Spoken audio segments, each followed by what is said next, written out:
Buenas noches y bienvenidos. Esto desde luego es un decir, porque el buenas noches y el bienvenidos en particular por el tema que vamos a tratar, pues difícilmente viene al caso. Y el tema, como usted sabe, nos lo pone en esta ocasión efectivamente la realidad. No teníamos nosotros que discutir ni que elegir. Es el tema de Monterrey, del incendio intencional por el crimen organizado en el Casino Royal de Monterrey el jueves pasado y las consecuencias, 53 personas muertas y otras heridas. No queremos discutir los hechos porque esos supongo que el público ya los conoce. Queremos intentar ir a una explicación, si es posible explicar ahora, en este momento, el hecho, de un poco más de fondo. Propongo empezar porque consideremos si este es un salto cualitativo que ha hecho el narco en su enfrentamiento con el Estado y en su enfrentamiento con las otras facciones del narco. Sabemos ya que fueron los Zetas. Es muy probable que la razón haya sido el que no se pagó la protección que exigieron para el casino. Se habla de la cifra de alrededor de 100,000 pesos semanales, da lo mismo. El punto es que la noticia le dio la vuelta al mundo justamente poco después de la del estadio y allá también en el norte.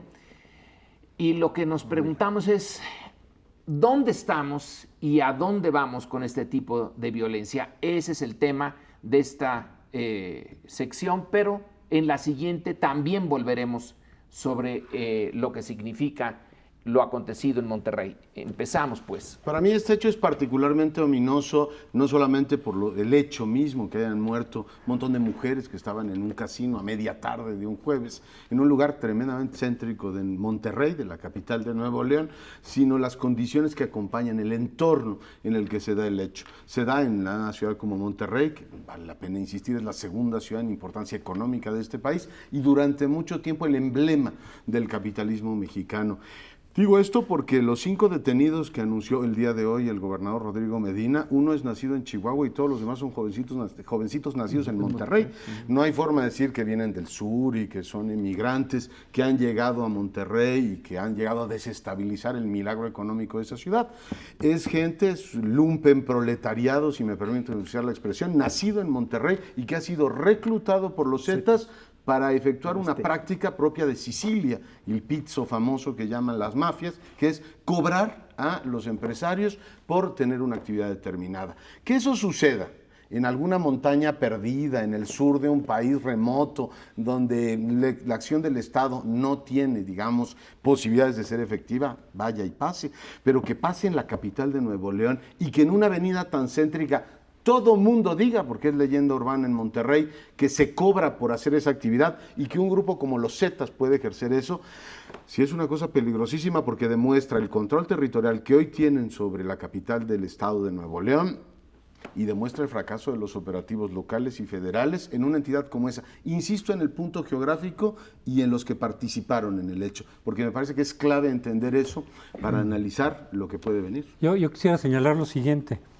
Desde luego, por un lado, aunque la causa se supone que es el no haber pagado el derecho de piso ante una extorsión, el que se haya decidido quemar el casino con la gente adentro o sin importarle lo que le iba a pasar a la gente, en automático pone en riesgo pues, a toda la gente que hace uso de una serie de instalaciones en las regiones donde hay narcotráfico, ¿no? Es decir, donde hay este problema más marcado. Hay muchas en el país, desafortunadamente.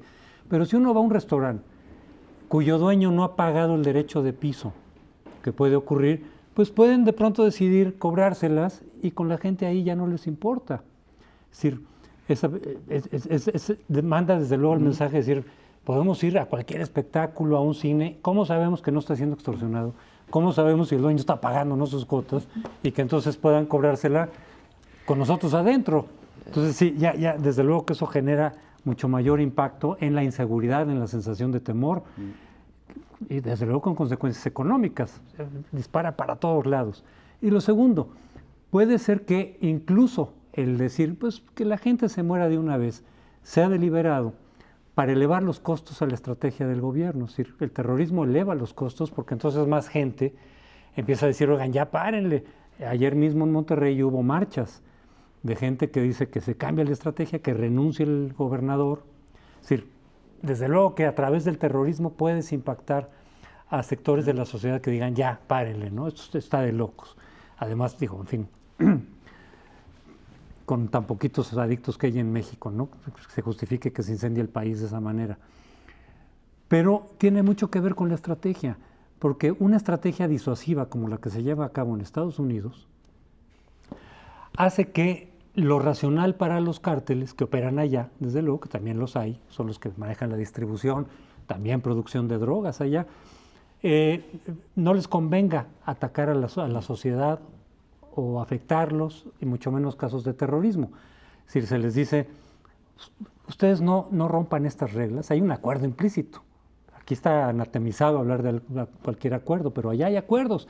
No maten a mi gente, no se metan con la sociedad, no hagan actos de terrorismo, y pues más o menos ahí la vamos llevando. Cuando incurren en alguna de esas, entonces les pegamos, pero solo entonces, que es lo que ocurrió con la muerte de Zapata, ¿no? De la gente aquí de Estados Unidos, entonces agarraron a una serie de... En cambio, la política punitiva de Calderón, que es pegarles a todos, hagan lo que hagan o dejen de hacer, de todas maneras vamos a estar ahí, genera el incentivo de decir, pues si ya se vinieron con todo, entonces vamos a elevar los costos del gobierno de esta estrategia para que la presión social en contra de la estrategia se incremente. Yo creo que para poder calcular el impacto enorme que ha tenido, porque es indudable que este es un evento que ha tenido, yo no creo que sea incidente, porque no podríamos en ninguna medida llamar a esto incidental, es decir, algo marginal o algo pequeño. Esto es un atentado que tiene un propósito muy claro, que es el factor de demostración negativo. El que no paga se somete a esto y no nos importa quiénes se van, cuántos se mueren, si son mujeres, aunque había una embarazada, por eso son los 53, porque en realidad fueron 52, pero una tenía un producto, entiendo que avanzado, sino que estamos teniendo la presencia de este acto docente al conjunto de la sociedad. Sí. En la capital norteña, de una región completamente invadida o intensamente invadida por el narcotráfico y el crimen organizado, que la conforman los 5 principales estados conectados con los Estados Unidos. Nuevo León, que es donde ocurrió, pero está Chihuahua, está Sinaloa, está Tamaulipas, son estados, y me falta uno, Coahuila, donde fue el asunto del estadio la semana pasada. De tal modo que estamos en presencia de una región que está tantalizada, que está completamente metida en un clima de terror, independientemente de si este es un acto de terrorismo, que como lo definen las relaciones internacionales o las policías internacionales. Esto ciertamente es una demostración, como ha habido muchas, pero no con tanto impacto. Con esto consiguieron que el factor de demostración realmente se extendiera a la sociedad mexicana en su conjunto, aún a la que no está en el norte, porque en el sur empezaron a remojar las barbas. Claro, no hay tantos estados en el sur o tantas regiones invadidas. Está Veracruz, está Cancún, pero son muy pocas comparadas con las que hay en el norte. En el norte es donde está teniendo un golpe más fuerte este factor, y esto habla de que es indispensable repensar todo el conjunto de reacciones que el Estado mexicano va a tener. Es indispensable repensar incluso la historia del Estado mexicano.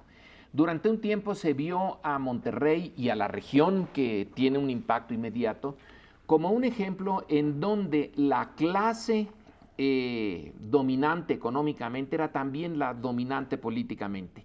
El Estado, en el sentido de nacional y sobre todo en la época del PRI, del presidente y sus instrumentos, se veían más leves, menos importantes. Ahí los sindicatos eran los sindicatos de las empresas. Ahí lo que dominaba era la visión del mundo, las decisiones empresariales y podían enfrentarse al presidente. Se enfrentaron a Cárdenas y luego se enfrentaron a Echeverría. Pero da la impresión de que también esta clase poderosa, alta, descuidó el aparato del Estado mismo porque le tenía un enorme desprecio. ¿Qué es el Estado? Aquí somos nosotros, la Iglesia quizá también, pero nunca se fijaron en sus policías. Y cuando se desmantela lo que ya estaba frágil, que es el Estado después de el triunfo del neoliberalismo, nadie se preocupó por la policía, y la policía de Nuevo León y del entorno parece particularmente débil frente a la penetración del narco. El narco los penetró completitos, no tienen policía, y se les manda entonces desde el centro el ejército, la Policía Federal. Pero esa es la estrategia, realmente lo que tú decías, José Antonio, ¿ese es el camino? ¿O había otro desde el principio, que era atacar las formas económicas de estas empresas del narcotráfico? Yo veo dos caminos. Uno, en el plano global, sí es ese, y lo siguen diciendo todos los expertos. Si no le pegan a las bases económicas del narco y de todos los demás negocios criminales, no hay manera de avanzar. Pero veo también un camino local que no se ha recorrido. Yo recuerdo hace como 4 años, un grupo entró y mató en un hotel de Monterrey a unos señores. O sea, entró deliberadamente en un hotel, mató a un montón de personas en el mismo, y la gente se preguntaba, oye, ¿y la policía local de Monterrey está pintada? ¿O eso puede suceder en la capital de Nuevo León y no se dice nada? Y en ese momento se dijo, vamos a edificar una policía nueva y vamos a controlar el territorio. Y perdón que recuerde eso, porque varios años después te encuentras con que un casino puede ser objeto de extorsión, y tú tienes gobiernos locales pintados. Las patrullas, según la información preliminar que tenemos, se enteraron de que llegaban estos que incendiaron y literalmente no operaron. Yo sigo diciendo una cosa, y perdón que insista en ello. La diferencia que hay en ciertos territorios del país donde la incidencia criminal es fuerte, y lo que está sucediendo en Nuevo León, en Tamaulipas y en Chihuahua, y pongo como ejemplo el Distrito Federal, es que aquí sí hay gobierno local. Imaginar que una empresa en Paseo de la Reforma esté siendo extorsionada y que digan, me da 100,000 pesos a la semana, y que eso no ocurra y después lo incendian, aquí nos estaríamos merendando al gobierno local, diciendo, a ver, ¿dónde está la reacción? La diferencia yo creo que es central en las entidades donde hay poder político responsable frente a sus ciudadanos. Hay diferencias. Yo en Nuevo León veo que el municipio y el Estado son dos instancias de chicle. Si cada vez que pasa algo, que venga entonces la federación no va a controlar territorialmente este país, a ver si se dan cuenta de una vez por todas. Los gobernadores, es imposible que con 36,000 policías federales cubras todo el país. Yo ahí sí veo una responsabilidad directa de los gobiernos locales, y veo la diferencia con el DF. Por eso pedían, ya vamos a acabar. No podemos. Ahorita seguimos. El siguiente tema. Pero en el siguiente, no se le olvide que vamos a seguir sobre el tema. Espérenos un momentito y volvemos.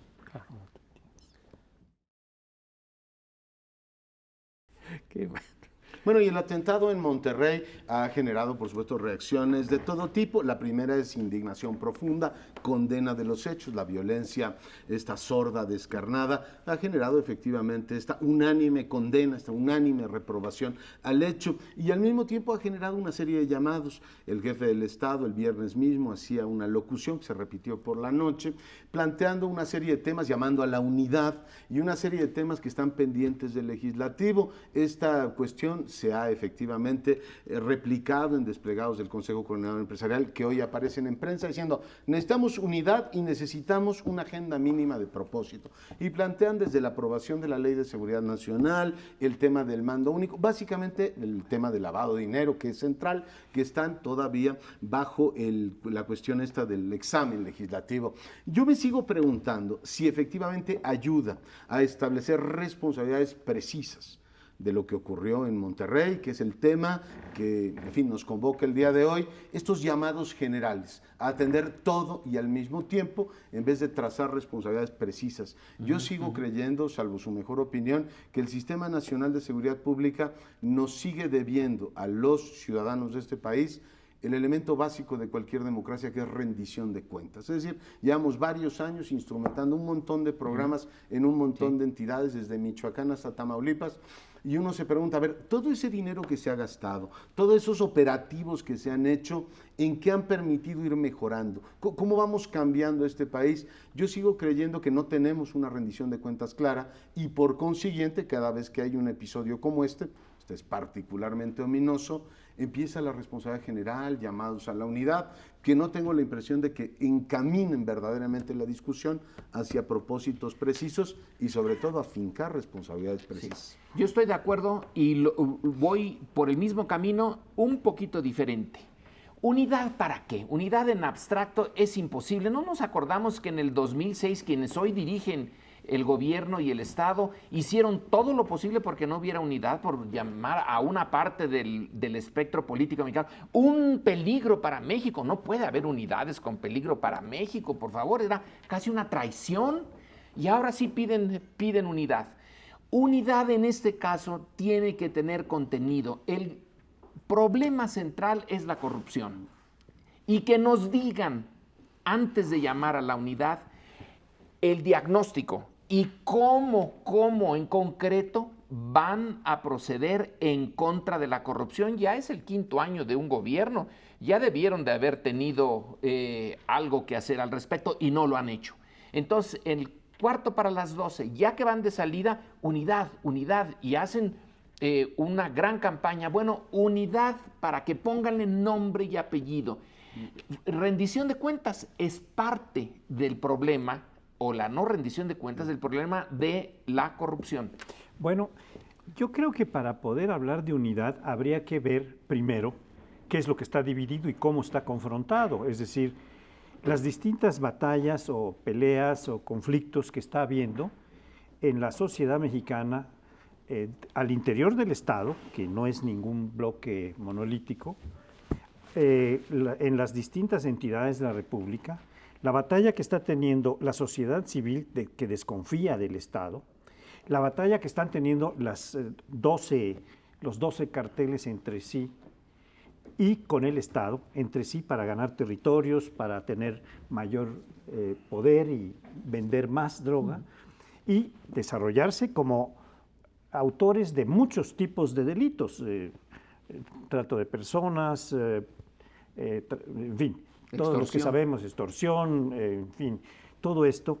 Y estamos viendo la posibilidad, ante una convocatoria como la que hace don Mario Fabio Beltrones, que dice, vamos a la unidad, apoyemos a Calderón en esto, etcétera. Bueno, sí, pero ¿en función de qué? Porque hay una enorme cantidad de conflictos que no están buscando, que no permiten pensar siquiera en la unidad, porque hay tales confrontaciones cruzadas que la unidad se ve imposible, ¿no? Habría que ver cómo se resuelve cada uno de estos conflictos, qué propósitos de solución de esas conflictivas están teniéndose desde una perspectiva general del Estado mexicano, para poder ver si podemos unirnos. Porque la idea que está tomada, a mi juicio, de España, en donde todos están contra los terroristas, contra la ETA, etcétera, los dos partidos principales y sus gobernantes, sus clases políticas. Ahí hay una unidad que sí está bastante bien fundamentada contra la ETA. Pero en México no, en México no existe esta posibilidad. Es tan diseminada, tan multifacética la confrontación, que no vemos cómo pueda darse la unidad. A mí me parece que es palabrería para simplemente no reconocer, que jamás va a reconocer Calderón que su estrategia fracasó. No lo va a hacer, ya seguirá hasta el final.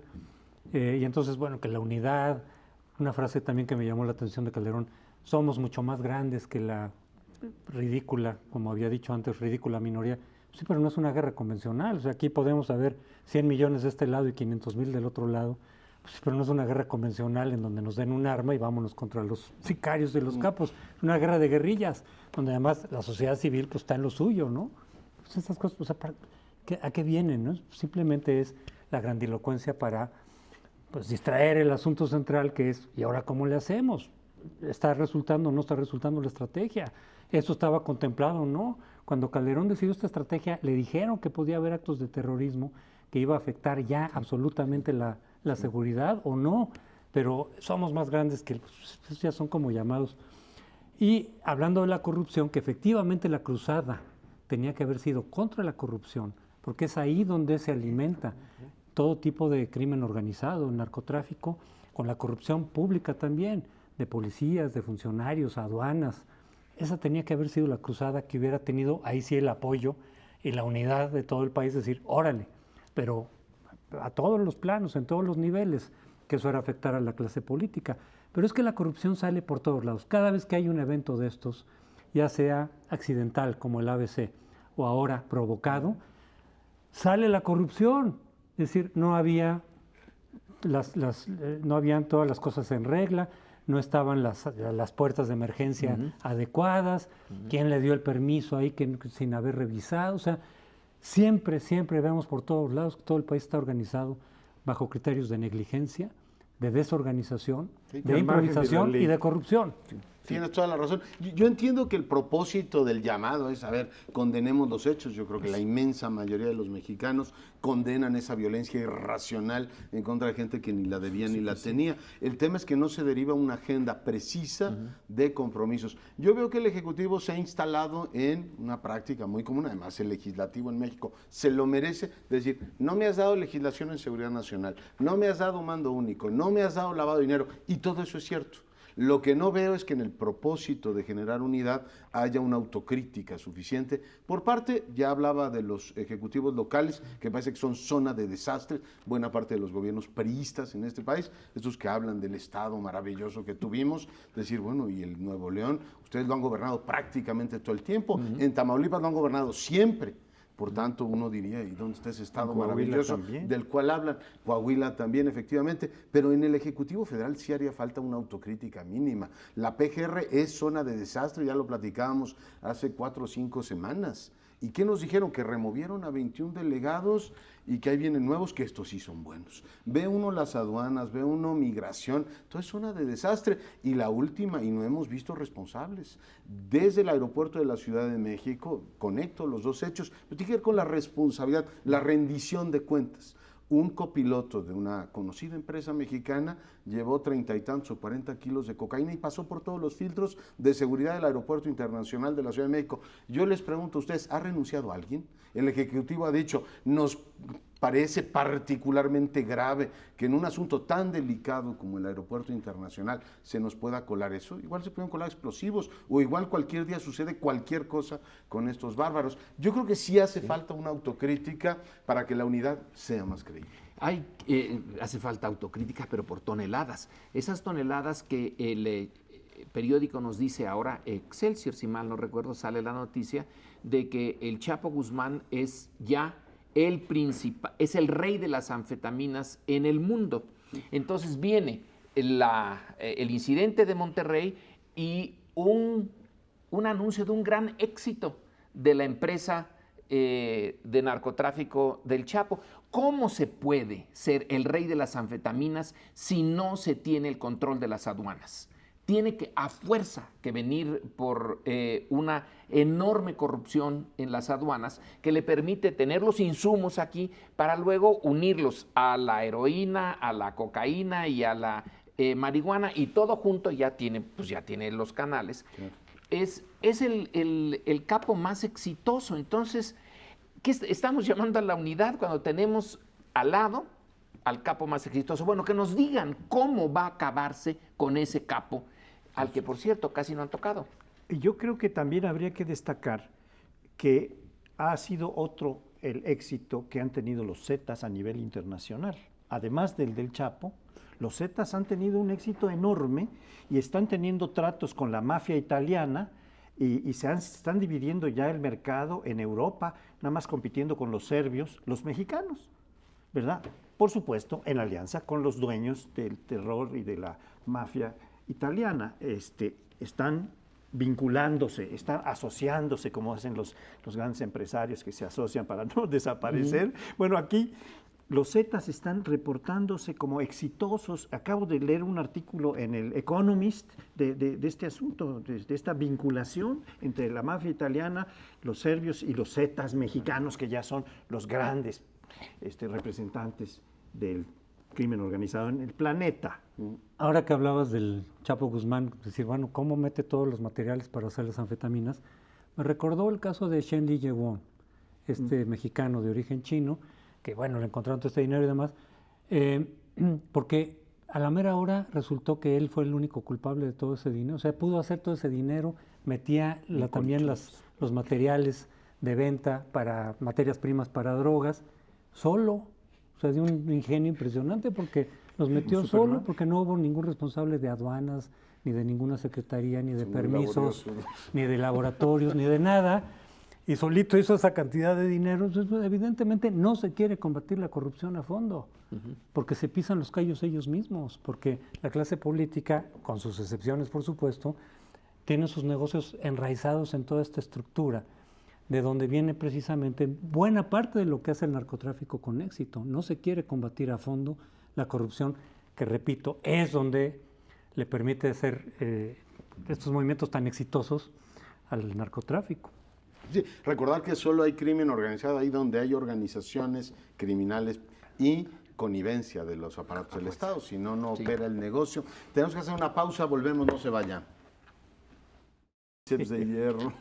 Bueno, y en el discurso que dirigió Felipe Calderón a propósito de lo acontecido en Monterrey, hay una buena parte dedicada a la responsabilidad de Estados Unidos.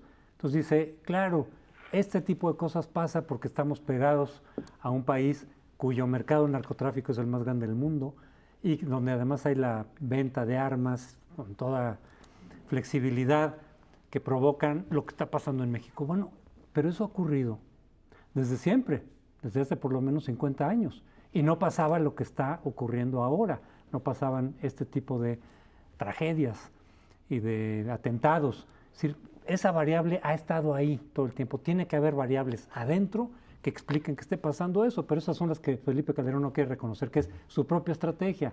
No es casualidad que el incremento de la violencia durante el gobierno de Vicente Fox, que llegó a 9,000 y que ya había un incremento importante, de pronto se dispara a lo que tenemos ahora cuando llega Felipe Calderón y hace sus operativos. No puede ser casualidad, pero de nuevo Calderón no quiere reconocer su responsabilidad y empieza a buscar culpables a todos los demás de lo que está ocurriendo, del legado que nos va a dejar Calderón, que es un país incendiado, con una afectación enorme a la seguridad. Bueno, ¿y qué significa eso de condenar a Estados Unidos en el discurso? No es el primero, ya hay algunos, pero a la vez en la práctica lo que se hace es tener un acercamiento, yo diría que histórico con Estados Unidos. ¿Cómo que se compagina ese discurso con la iniciativa Mérida? La iniciativa Mérida es, en principio, una iniciativa mexicana de Calderón, del 2007, si mal no recuerdo. Entonces, por fin, ¿estamos o no estamos? Él podría decir, Calderón debe decir, es que sí necesitamos de los Estados Unidos, pero hay que recordarles que ellos son al final de cuentas, son el destino del grueso de las drogas, son el origen del grueso de las armas y el origen del grueso de los 19,000 a 29,000 millones anuales de dólares en que está cuantificada la operación del narcotráfico. Así que hay una relación un tanto a nivel de gobierno esquizofrénica.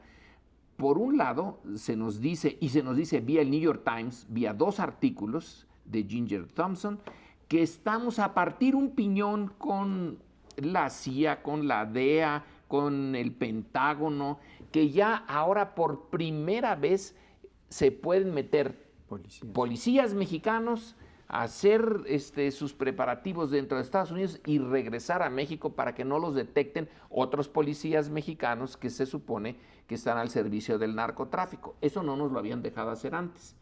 Así que nosotros no los dejamos entrar armados, pero ellos supongo que sí nos dejan entrar armados, porque si no, ni modo de que vayan y vengan los mexicanos sin armas.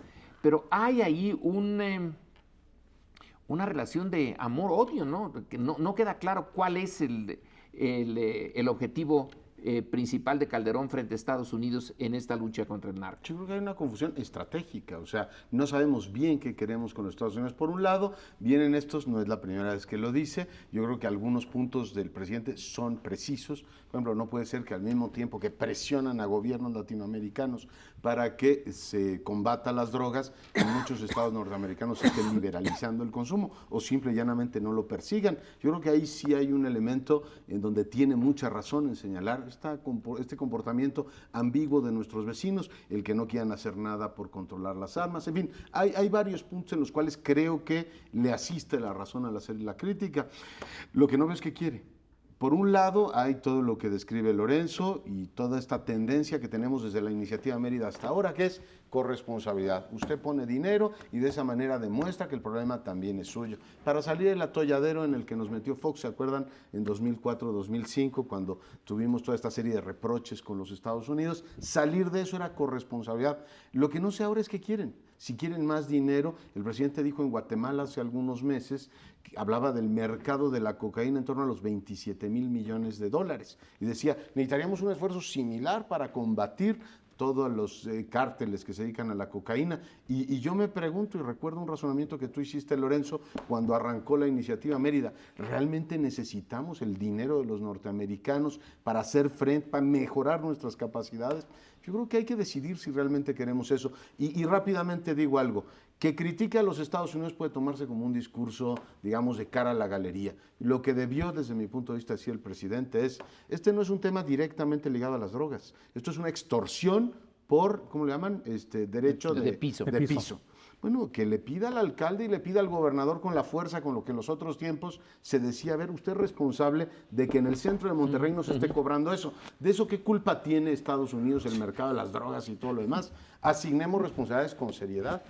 Yo tengo la impresión de que esta difusión que se está haciendo a partir de estos artículos del New York Times son una demostración muy clara de que hay una reciprocidad, que se está mostrando que los policías mexicanos pueden entrar a Estados Unidos libremente, incluso armados, cosa que en México se ha estado evitando, o por lo menos formalmente se ha dicho que la colaboración con los agentes de la DEA, que sí penetran a territorio nacional, pero van desarmados y nada más pueden actuar como coadyuvantes, no como perseguidores directos.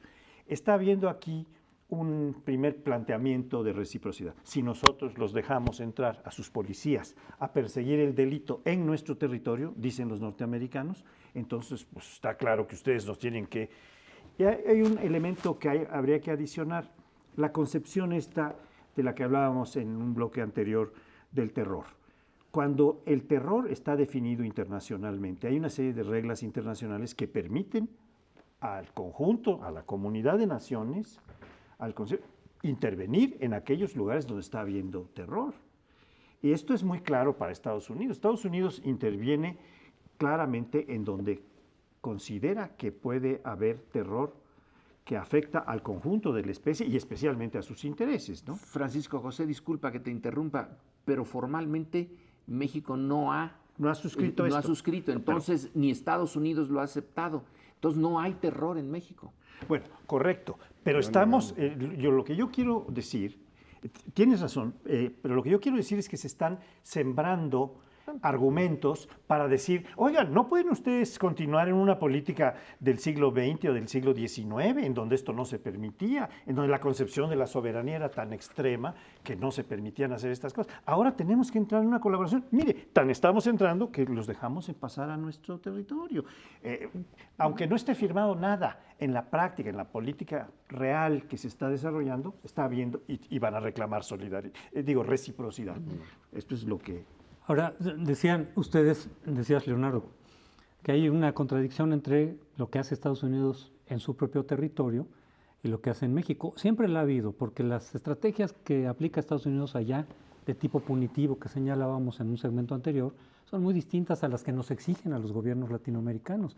Pero también decir, bueno, ¿y por qué les hacemos caso? O sea, al final de cuentas, nuestro mercado es muy pequeño. Tenemos alrededor de 500,000 adictos, de los cuales 300,000 son de marihuana, no se van a morir. La marihuana ya la están legalizando allá en varios estados y los otros 200,000 sí se pueden morir porque son de drogas más duras. Pues son 200,000.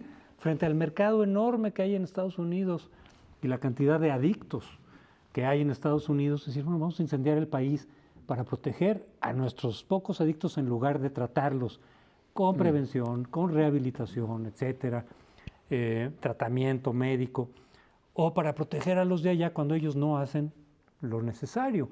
Pero hay una parte del discurso de Calderón que me llamó la atención y que esa sí me parece novedosa, que es, dice de manera indirecta, pero creo que estaba refiriendo a eso, es, o reducen el consumo de las drogas, lo cual es imposible, porque O la seguían legalizan. incrementando, o regulan las condiciones de mercado de tal forma que no haya las ganancias exorbitantes que hay. ¿Qué es decir, legalización? despenalizar. Sí, claro. Que nunca lo había dicho Calderón, claro, no lo dijo de esa forma, pero eso es lo que el mensaje que está mandando.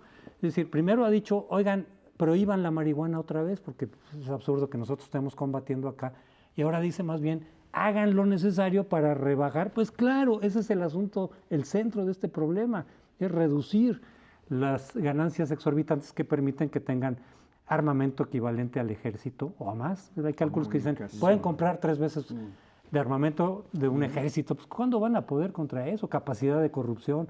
Ese es el centro, ahí es donde se tiene que atacar. Y en ese sentido, qué bueno que Calderón lo diga, ojalá lo insista en ello, para que se abra el debate.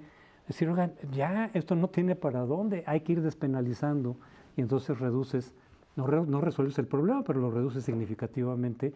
La cuestión de las ganancias, que les permite todo lo demás. Hay quien dice que es la mitad, que la marihuana sola representa la mitad de las ganancias que tienen los grupos del crimen organizado. Entonces, reducir a la mitad, ponte que no sea la mitad, que sea el 40%. De todas maneras, es una barbaridad. Eso les cambia toda la correlación. Pero ahí también hay una gran confusión estratégica, porque Lanzas no es la primera vez que lo dice. A ver, o hacen una cosa o hacen otra, o la legalizan o no, pero al mismo tiempo aquí en México se bloquea la posibilidad de discutir el tema. El efecto demostrativo podría ser, bueno, pues ya que ustedes están tan interesados en no perseguir ese delito, yo aquí lo voy a legalizar y punto. Yo ahí veo una gran confusión de objetivos.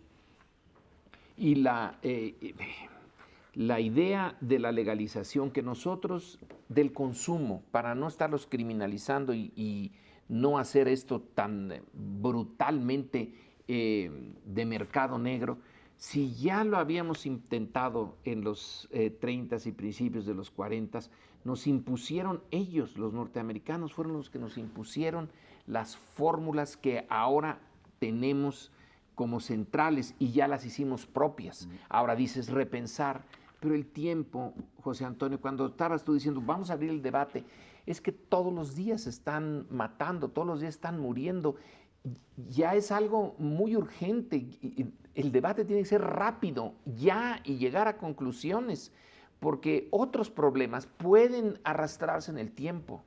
Pero ¿Se puede decir algo más? Sí, adelante. Es que yo creo que esto de los tiempos es muy importante, Lorenzo, porque efectivamente a finales de los 30 se intentó esta política de legalización en México y fue fracasada. Pero en Estados Unidos había una política consistente con esa que nos impusieron. Sí. Ahora en Estados Unidos se está viendo toda esta política de relajamiento. Sí. Están en 17 estados legalizando la marihuana y otras drogas por vía de que son terapéuticas, etcétera, o de divertimento. Pero entonces nosotros tenemos que replantear también. Yo, mientras son peras, son manzanas, me conformaría con que tuviéramos una policía mínima que evite que te extorsionen y que maten a 50 mujeres. Mientras legalizamos las drogas, ese sería como el mínimo a pedir. Pero bueno, se nos terminó el tiempo de este segmento, regresamos al último. Vamos a cambiar un poco este último bloque, el tema, hacia algo más nacional y más analítico de la política desde otro ángulo, que es el próximo 1 de septiembre, ya muy inmediato, va a haber un nuevo periodo de sesiones del Congreso de la Unión, que ha estado, pues como han mostrado los indicadores diversos que se están publicando, este fin de semana publica el enfoque de reforma, la improductividad enorme que han tenido el Congreso, y hay una disposición constitucional que habla de que el presidente de la República entregará al Congreso ese día, el 1 de septiembre, el informe. Como sabemos, este formato se ha cambiado y en lugar de que el presidente ya desde el sexenio pasado vaya, simplemente lo entrega por escrito, se lo reciben y hay una serie de reflexiones, y en los últimos años el presidente de la República hace un acto el 2 de septiembre para hacer un mensaje sobre el informe que ha venido bombardeándonos por la radio, por la televisión, etcétera, con todas las realizaciones que se han hecho en los últimos 2 meses, incluso en forma bastante intensa, amplia y yo creo que desmedida, porque habría que utilizar mucho de ese tiempo oficial en otras cosas, en prevención de accidentes, en salud, en promoción de la seguridad, etcétera, y no estar difundiendo los triunfos magros que se han tenido en materia de vivienda o en otras que se están difundiendo. Entonces yo dejo este tema, que es un tema importante porque queda nada más un periodo, además del que empieza en septiembre, y que ya será un periodo totalmente vacuo porque todos están yendo ya al proceso electoral en 2012.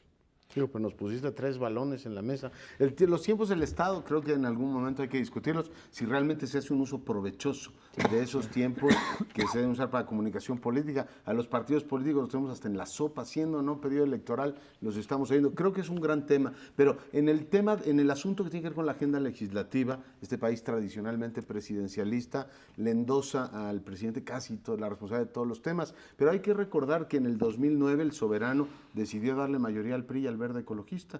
Y esta legislatura, con esa mayoría doble, no ha hecho absolutamente nada. Yo cuando leo a los priistas, todos estos que defienden la reforma del Estado, de crear mayorías, digo, ¿como para qué las quieren? Como la que tienen ahora en San Lázaro con el Verde, para no avanzar en absolutamente nada, porque nunca encuentran las condiciones para legislar. Yo creo que sí hay que hacer un balance muy claro de lo que ha sido la palabra incumplida del PRI, que prometió un montón de leyes especiales para reforzar el mercado interno en este periodo particularmente avieso, no lo hemos visto. La reforma laboral a la que se comprometieron no la han cumplido, los consejeros del IFE los tienen trabados, y ya no sigo, un montón de leyes fundamentales para este país, incluida la del lavado de dinero, la tienen apoyando ahí, y eso tienen mayoría, ahí sí no pueden ver para otro lado, decir que Calderón erró la estrategia, en este caso es responsabilidad directa de la mayoría que controla San Lázaro. Y uno se pregunta, ¿para qué sirven los legisladores? Creo que una y otra vez en las encuestas la opinión pública los reprueba, los repudia. Es una forma de vida, la que tiene cada uno de ellos en lo personal, bastante buena, pero el resultado de eso para la nación es bastante mediocre. Una de las leyes que están ahí puestas, y esto nos lleva a los temas anteriores, es la Ley de Seguridad Nacional. Cuando hablan de unidad, resulta que ahí estamos desunidos.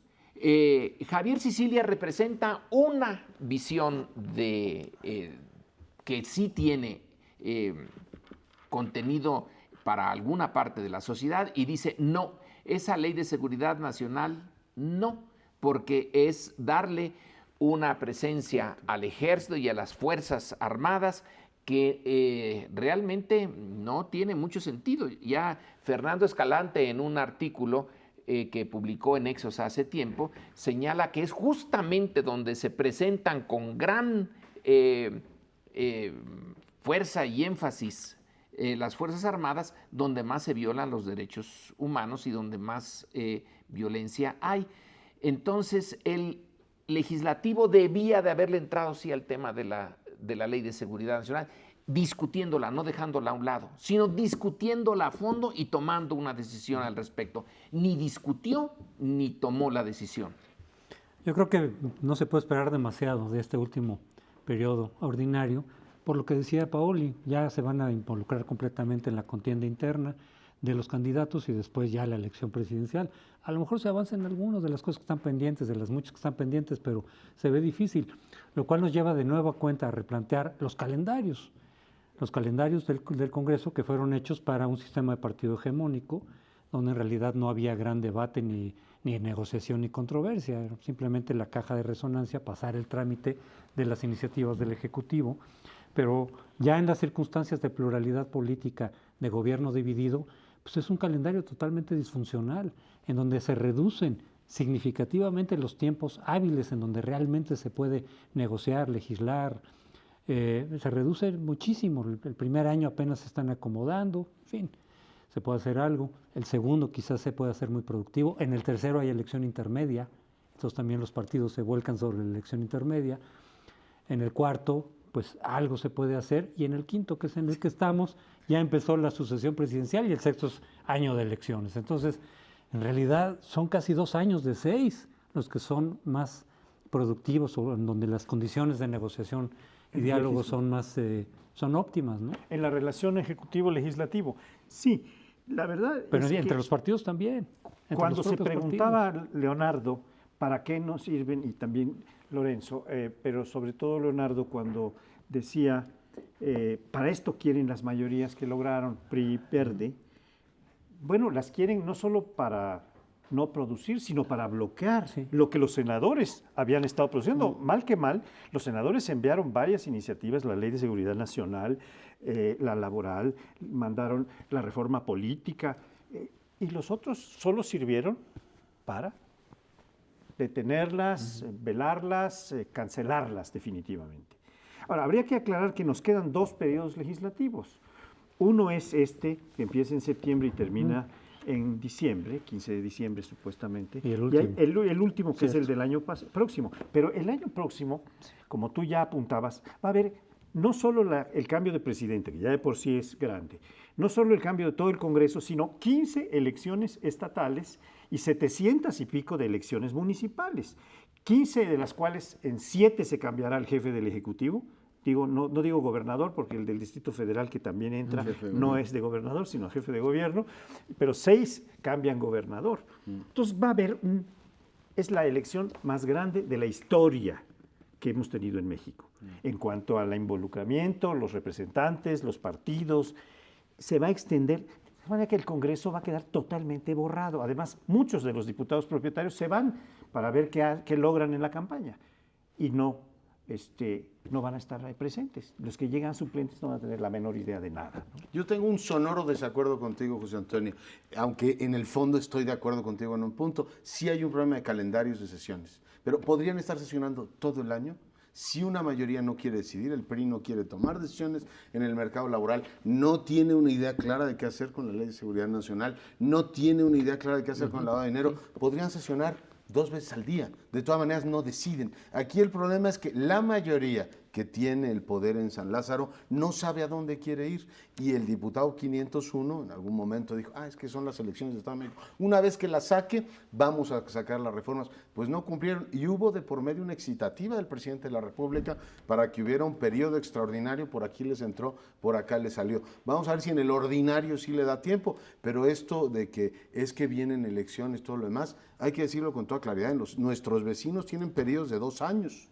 Y en España, cuando las elecciones las tienes en noviembre, están procesando una reforma constitucional para ponerle un tope al déficit del gasto. O sea que, como dicen los merolicos, que no le digan, que no le cuenten que el tiempo es corto. Simple y llanamente no les da la gana. No quieren procesarlo. Formalmente tienen sesiones tan cortas porque van a sus estados a ver qué pasa con sus electores y a darse cuenta de los graves problemas y a solucionarlos. Porque se supondría que para eso están ese montón de meses que no hacen presencia en sus sedes. Están viendo el bienestar del país y tomando el pulso de la opinión. ¿Puedo preguntarle a los dos? ¿Es verdad que eso viene de las Cortes de Cádiz? O sea, de la Constitución de Cádiz. Lo que pasa es que antes no se requería un grupo de sesiones tan intenso. Reunir a todos los diputados americanos. Y ahora hemos avanzado, porque antes las reuniones eran de 4 meses del Congreso. Ahora estamos en 6,5 meses y 5,5 no se tienen sesiones plenarias, ¿no? Pero pues es una falsedad totalmente. Podemos subirle a 10 meses que con esta actitud y estas decisiones tan imposibles. ¿Qué podemos hacer? ¿Qué podemos hacer como ciudadanos? Bien poco. Es decir, la crítica, es decir, estamos hartos, nos sirven, pero ¿qué más? Pedir la reelección inmediata. Ahorita el PRI la sacó. Sí, la sacó de la La acaba de sacar política. para que no haya manera de decir en la próxima legislatura, a ver, diputada Paredes, diputado Rojas, el que ustedes quieran, no voy a votar por usted porque no cumplieron. Esa reelección inmediata nos la quitaron y yo creo que hay que subirle los costos. Esa sería una posibilidad. Esa es una. Una posibilidad Esa es una. regular, porque También en realidad van a actuar mejor porque van a temer que uno vaya en la siguiente ronda. Sí te mejora el incentivo, ¿no? Sí mejora. Es decir, tener que ir a campaña y decir, oiga, no hice nada la legislatura pasada, pero vote por mí porque ahora sí voy a hacer. Pero siempre habrá la posibilidad de decir, es que la bancada del otro partido es la que la detuvo, nosotros sí Pero la usted tenemos. tuvo mayoría diputada, no me engañe, ¿no? Es decir, yo digo que sí hay forma de presionarlo, No, sí sirve. Quizá no sea tan determinante para resolver el problema, pero es mejor que esté a que no esté. Bueno, yo creo que es un tema que vamos a seguir tocando porque pues el periodo empieza en septiembre y termina en diciembre. Claro, va a estar metido en gran medida en el presupuesto, pero nos tenemos que ir y nos veremos la semana entrante con nuevos temas en esta mesa de análisis. Mucho gusto, buenas noches. Buenas noches.